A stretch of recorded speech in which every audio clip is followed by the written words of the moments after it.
নিজে দিব আপুনি মই গম নাপাওঁ কোনটো মোৰ কাৰণে ভাল কোনটো বেয়া উদাহৰণ দি বুজক মনত পেলাই দিব মই ভক্তি মাৰ্গৰ কথাটো ক'বলৈ আছে জ্ঞান মাৰ্গ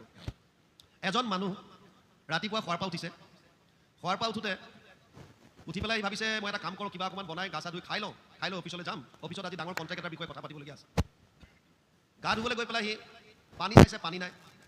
তাৰপিছত আহি পেলাই কিবা এমুঠি বনাবৰ কাৰণে গেছৰ চিলিণ্ডাৰ ক্লিক কৰিছে দেখিছে গেছ খতম খং উঠিছে তাৰ কি হৈছে মোৰ এইবিলাক গৈ পেলাই স্কুটিখন ষ্টাৰ্ট কৰিব বিচাৰিছে ষ্টাৰ্ট নহয় কিক মাৰিছে ষ্টাৰ্টেই নহয় খোজকাঢ়ি গৈ পেলাই অফিচ পালে বোলে তাতে কেণ্টিন আছে কিবা এটা খাম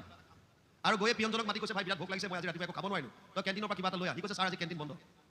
তাৰ খং উঠি আহি আছে ভগৱানৰ ওপৰত কি এইবিলাক লীলা আৰু যিজনে কণ্ট্ৰেক্টটো আজি দিয়াৰ কথা কনফাৰ্ম হোৱাৰ কথা আছিল ফোনটো ঠিক আহিছেহে হেল্ল' কওঁতে ফোনটোৱে হেং মাৰিলে কথা পাতিব নোৱাৰিলে সেইফালে গ'ল গোটেই ভোকে লঘোণে থাকি মেলি সন্ধিয়া সময়ত আকৌ খোজকাঢ়ি ৰুমলৈ আহিছে গৰমত ঘামি জামি অৱস্থা নাই ভাবিছে অকণমান জিৰাই লওঁ ফেনৰ চুইচটো দিছে লাইট নাই আৰু তেতিয়া ভগৱানকে গালি পাৰি তাৰ চিল মিল টোপনি গৈছে প্ৰভু মোক ইমান অন্যায় কিয় কৰিছা মোক কিহৰ কাৰণে তুমি অন্যায় কৰিছা তাৰ চিল মিল টোপনি প্ৰভু ভগৱন্তই দৰ্শন দি কৈছে বোপাই মোক কিয় গালি পাৰিছোঁ মই যি কৰিছোঁ তোৰ ভালৰ কাৰণে কৰি আছিলোঁ মানে তই কালি ৰাতি গেছৰ চিলিণ্ডাৰ খুলি থৈছিলি যদি তাত গেছ থাকিলহেঁতেন তই আজি গেছ লাইটাৰে অন কৰাৰ লগে লগে গোটেই জ্বলি গ'লহেঁতেন আৰু তোৰ মৃত্যু আছিল গতিকে মই গেছৰ চিলিণ্ডাৰ খালী কৰাই দিলোঁ তাৰপাছত তই ভাবিছিলি যে স্কুটিত আজি মই যাম তোৰ আজি এক্সিডেণ্ট হৈ গণ্ডগোল হ'বলগীয়া আছিল মই স্কুটিখনে বেয়া কৰি দিলোঁ তই যাতে ফুটপাতেদি যাওঁ সেইফালে তোক বচালোঁ তই তাত গ'লি কেণ্টিনত আজি তই যিয়ে খোৱা হ'লে ফুড পয়জন হ'বলগীয়া আছিল তই সুখত পৰিলিহেঁতেন কেণ্টিনে বন্ধ হৈ গ'ল আৰু যিটো মানুহৰ পৰা তই কণ্ট্ৰেক্ট কৰা আশা কৰিছিলি ই আজি তোক ট্ৰেপ কৰিছিল আজি তোৰ গোটেই ৰেকৰ্ডিং কৰিলেহেঁতেন আৰু তই জেলত থাকিব লাগিলেহেঁতেন গতিকে তোৰ ফোনটোৱে মই বেয়া কৰি দিলোঁ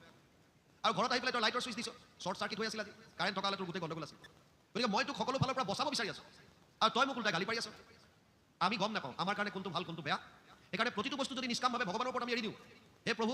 তুমি যি কৰিবা ভাল কৰিবা এই বিশ্বাসটো আনক এই নিষ্ঠাটো আনক সকামভাৱে কৰিলেও নিষ্কামভাৱে কৰিলেও ফলটো আপুনি পাবই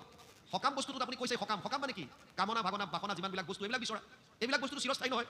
আপোনাৰ মৃত্যুৰ পাছত আপোনাক উলংগ কৰি চিতাত উঠাই দিব আপুনি পিন্ধি থকা কাণফুলি পাতো